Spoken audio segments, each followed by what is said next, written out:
வணக்கம். வெப்துனியா செய்திகள். உச்சநீதிமன்றம் உத்தரவிட்டிருந்தாலும் தற்போது தமிழகத்திற்கு காவிரி நீரை திறக்க முடியாது. கர்நாடக முதல்வர் திட்டவட்டம். தீவிரவாதத்தை ஊக்குவிக்கும் பாகிஸ்தானுக்கு பதிலடி. சார்க் மாநாட்டை புறக்கணிக்கிறது இந்தியா. தமிழகத்தில் இன்று மழை பெய்ய வாய்ப்பு.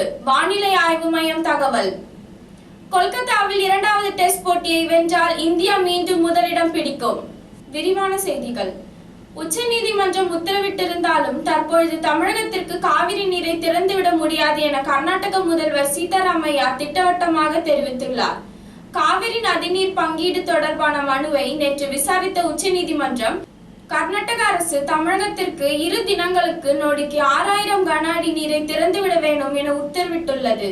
இதனிடையே முதல்வர் சித்தராமையா கர்நாடகாவில் குடிநீர் தட்டுப்பாடு ஏற்பட்டுள்ள நிலையில் தற்பொழுது தமிழகத்திற்கு காவிரி நீரை திறக்க முடியாது என தெரிவித்துள்ளார்.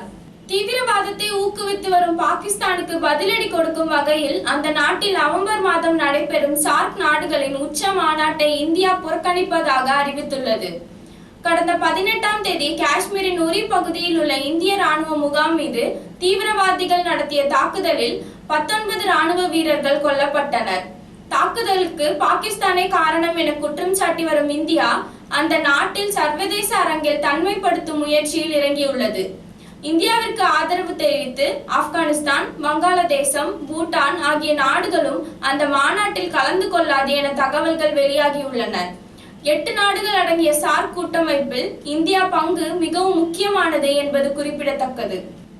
வெப்பசலனம் காரணமாக சென்னை, காஞ்சிபுரம், திருவள்ளூர், கடலூர், விழுப்புரம், தஞ்சாவூர், திருவாரூர், நாகப்பட்டினம், புதுக்கோட்டை, வேலூர், திருவண்ணாமலை, கிருஷ்ணகிரி, தர்மபுரி, சேலம், நாமக்கல், நீலகிரி, திருப்பூர், கோவை, ஈரோடு, கரூர், திருச்சி, அரியலூர், பெரம்பலூர் ஆகிய மாவட்டங்களிலும் புதுச்சேரியிலும் இன்று ஒரு சில இடங்களில் மழையோ அல்லது இடியுடன் கூடிய மழையோ பெய்யும்.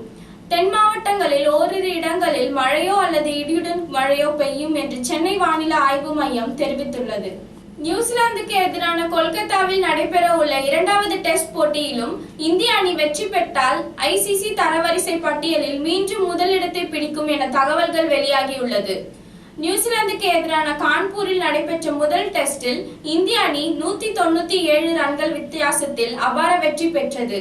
இந்த போட்டியில் வெற்றி பெற்ற இந்திய அணி 3 போட்டிகள் கொண்ட தொடரில் 1-0 என முன்னிலை வகிக்கிறது.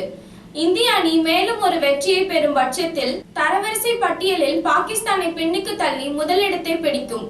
தற்பொழுது பாகிஸ்தான் 111 புள்ளிகளுடனும் இந்தியா 110 புள்ளிகளுடனும் முதல் 2 இடங்களில் உள்ளது என்பது குறிப்பிடத்தக்கது.